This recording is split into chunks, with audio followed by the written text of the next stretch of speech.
delegation carries a risk of liability. The nurse who delegates a task is accountable for the appropriateness of the assignment for the particular staff member and for monitoring the task. For example, if a med-surg nurse is floated to an obstetrical unit, which client is most appropriate to assign to that nurse? A client who's had an uncomplicated vaginal delivery and is due to go home in 6 hours. B, a client who is 2 hours post C-section delivery. C, a client just admitted with fetal demise. Or D, a client 4 hours post-delivery of twins. It would not be A, because a client who is about to go home needs a lot of specific teaching. It would not be the client just admitted with fetal demise, because she will need to labor, and a med-surg nurse might not be experienced in handling psychosocial issues likely to arise. It wouldn't be the client who just had twins, because of the risk for complications.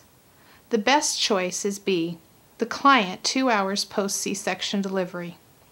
However, the nurse might still need guidance in immediate postpartum assessment, such as checking the fundus.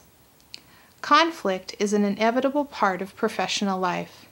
It can result in constructive or destructive consequences.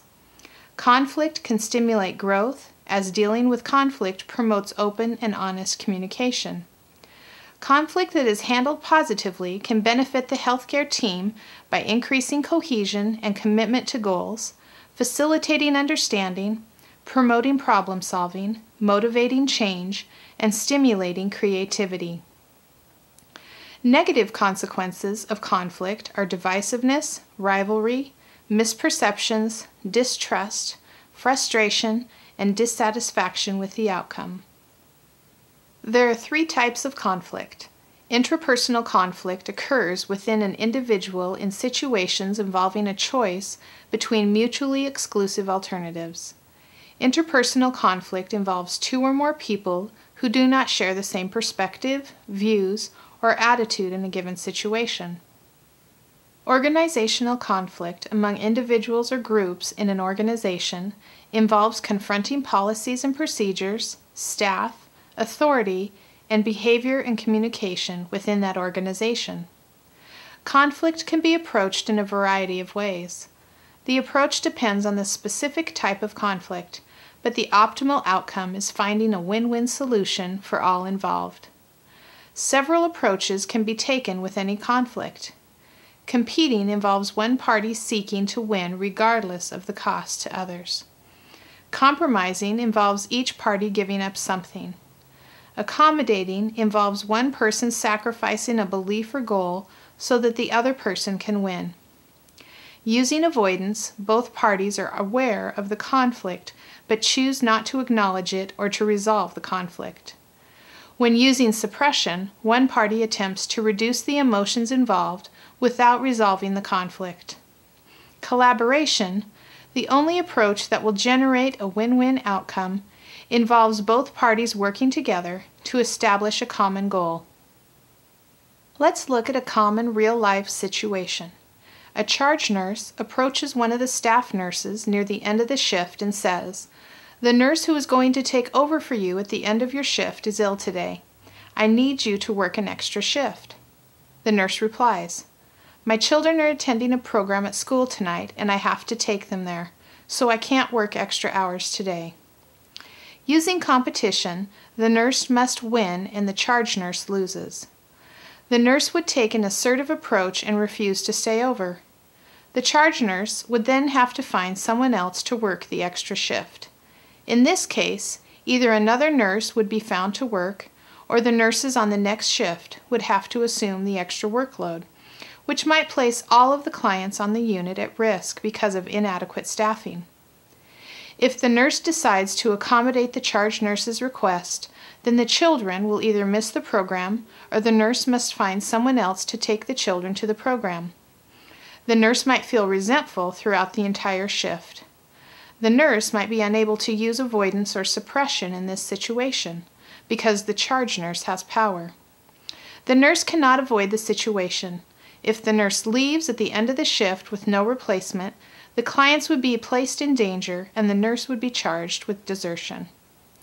By compromising, the nurse would agree to work part of the shift while the charge nurse finds someone to work the rest of the shift.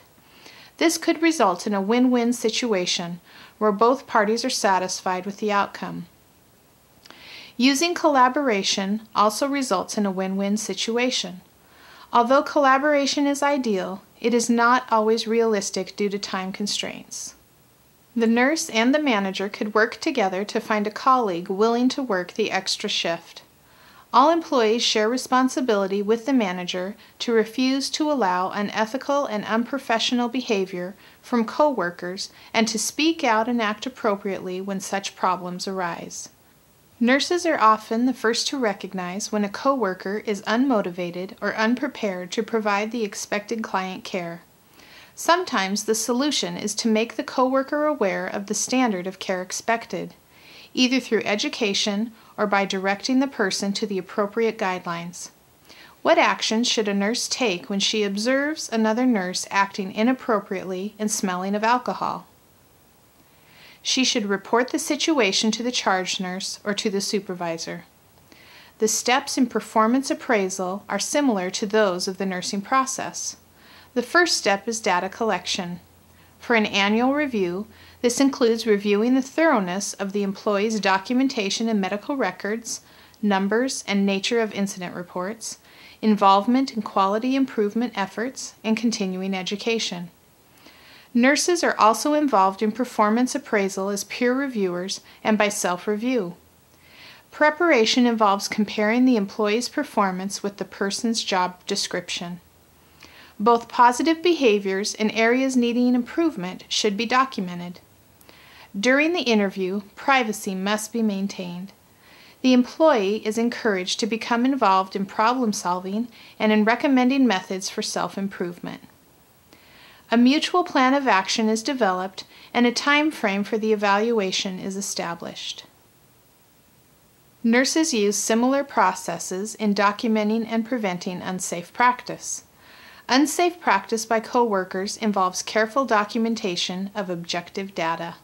The nurse may then confront the coworker or include the supervisor in the process. Nurses are required to act to prevent a coworker from providing unsafe care. The nurse must be aware of the institution's policy for reporting unsafe practice. Common areas of unsafe practice include absenteeism, lack of productivity, chemical dependence, and emotional problems that affect job performance. Comprehensive, objective documentation of the problem is essential. The overall goals are assisting the person in improving the unsafe behavior, maintaining the highest standards of client care, and providing a supportive environment for all employees. While we're discussing high standards, let's talk about staff education and continuing education. To ensure safe delivery of care and improve quality, nursing professionals must continually update their clinical skills and knowledge. They must commit to lifelong learning. There are several approaches to staff education.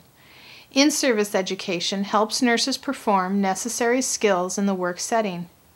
Examples are orientation programs, demonstration of new equipment and procedures, and annual demonstration of skills and safety measures.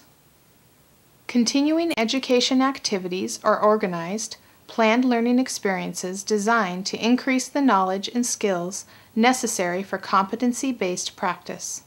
Methods of delivery of continuing education include the traditional classroom setting, internet-based learning, nursing conferences, and self-study programs.